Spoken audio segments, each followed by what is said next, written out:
It's really ironic, isn't it, that without the presence of a major challenge, a real difficulty, a real threat, people just don't marshal themselves and get themselves uh, ready for action. In the last 4 years, a number of significant things have happened regarding Africa.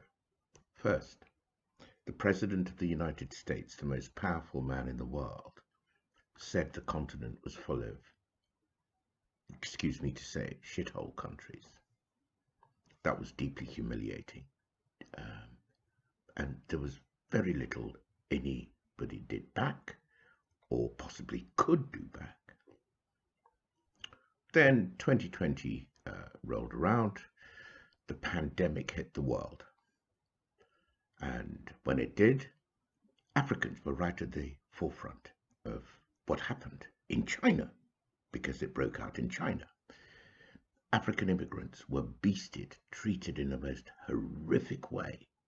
And that on top of the way China seemed to be running rampant across the continent, buying up swathes of land, financing massive infrastructure profits, made people again feel extremely vulnerable to the powers outside Africa.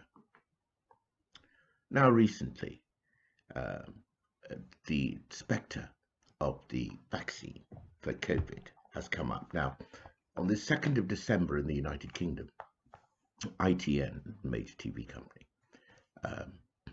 did a survey in which they found that, and we have to be careful to get the numbers accurate, that 67% of people in the United Kingdom said that they would or were willing, they would likely take or would want to take the vaccine.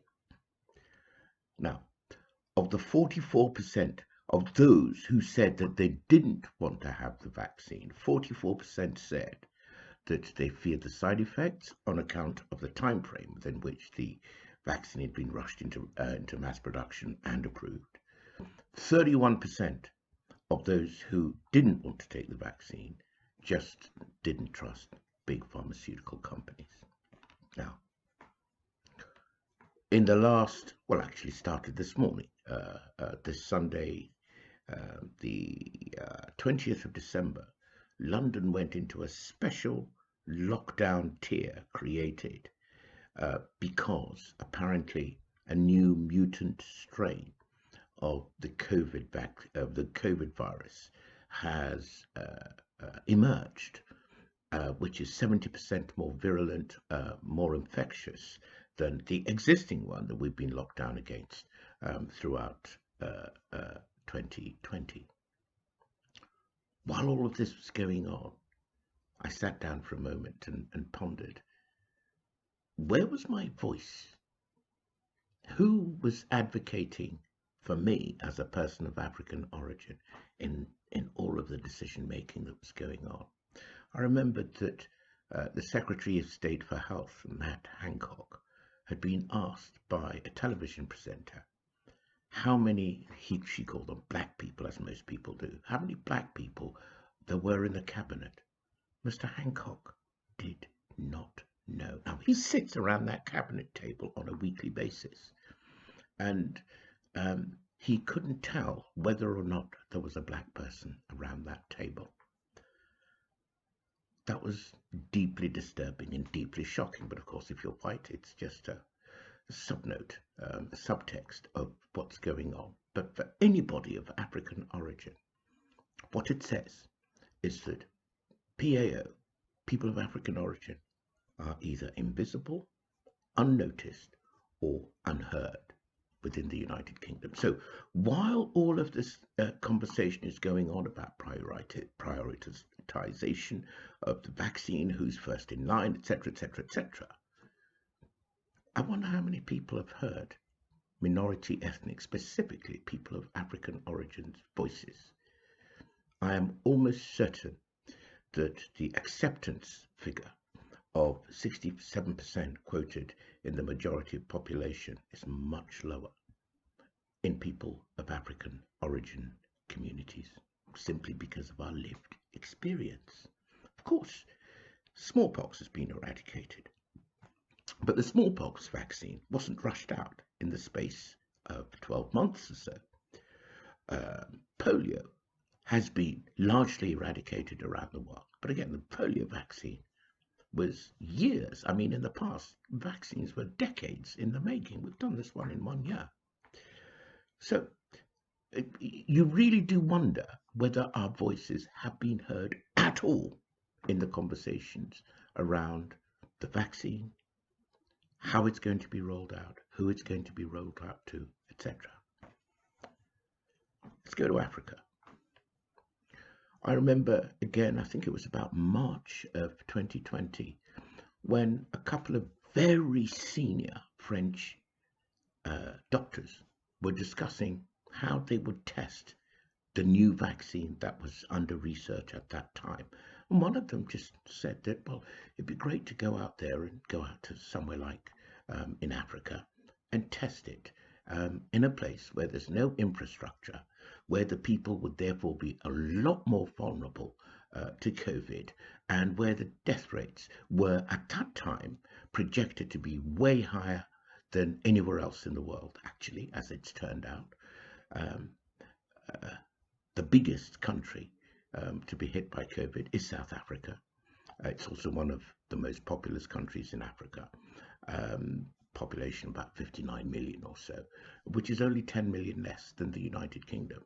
But their death toll stands at around the 23,000 mark, whereas we are in excess of 60,000 here in the United Kingdom. So the predictions about how COVID was going to cut Africa to ribbons just haven't panned out.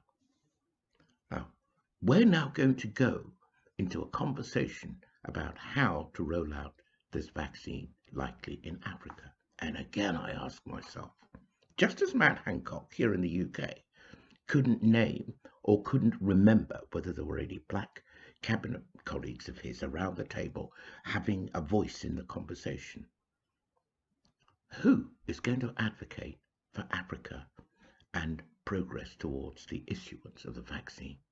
Of course, the Bill and Melinda Gates Foundation is very powerful in Africa. I'm sure they have many paid and unpaid advocates telling their side of the story. Good luck to them. However, the opinions of real Africans, real human beings, also need to be taken into consideration in the decision making about the rollout of this vaccine in Africa. What about the governments? Are African governments going to stand up and bat hard for their people, like they batted hard for their people who were being abused in China? Don't think very much happened there. Is it going to be the World Health Organization? Well, if the World Health Organization's anything like the United Nations, it's sad to say that nobody on the continent has the power. Now, these are truths that a lot of people are embarrassed to voice. I'm not embarrassed because it's a reality. It's a fact. It comes to a couple of conclusions here. One, I think that African policymakers and decision makers spend a great deal of time trying to impress the West. They're effectively trying to impress people who will never be impressed by Africans, because frankly the lived experience shows that there is nothing Africans can do to impress people who don't want to be impressed by them. There's nothing they can do about it. So actually, you're tilting at windmills. You're shooting at the moon. It's very difficult to land your shot, and indeed it's a futile task. So what's going to happen? Who is going to bat for the average African out there? There is only one major conclusion, and this may be why COVID is possibly the best thing to happen, ironically, to Africa. Africans are going to realize that they can't count on anybody to advocate for them. They can't count on anybody to respect them just because they're human beings. Africans are going to need to realize that every conflict that happens, African on African, is a luxury that continent least of all can afford. When the First and Second World Wars happened, tens of millions of Europeans were killed. They had infrastructure set up. Many of those were smashed. After the Second World War, Germany was smashed to smithereens. But within literally 10 years, Germany recovered with massive support from Western allies and is today the most powerful nation economically in Europe once more. That's not going to happen to Africa. So those African leaders who are bickering over who's going to be in charge and so on and so forth have got to understand that while they're fighting, there's a major monster waiting to gobble up the entire continent. This monster doesn't have a face. This monster has the face of a virus. And this virus and our response to it can either set Africa back decades, time Africa can't afford, or bring Africa in a coalition together to confront its new reality, a reality in which Africans seek to impress and protect themselves, not seek to impress and pander to or gain favor with foreign forces. Now, and this is going on a little longer than I planned, but these issues are so profound that it goes to the matter of colonized minds, colonial mentalities, and so on and so forth. But of course, the beauty of that is that the moment your eyes open, they can never be closed again. So that's what I'm saying. The time is now for Africans to give a big shake of their heads, smell the coffee, and start first of all to outlaw conflicts among themselves. This is something Africa absolutely, it's a luxury Africa cannot afford. All the wars that are going on, most of which are proxy wars, they have to stop. The money that's being spent on running those wars, they have to stop. If we have the democratic process in place, we have to follow the democratic process. There is no time anymore, because if Africans continue to stay in conflict with each other, there's only one winner. And I can tell you that winner is not African. Just a thought.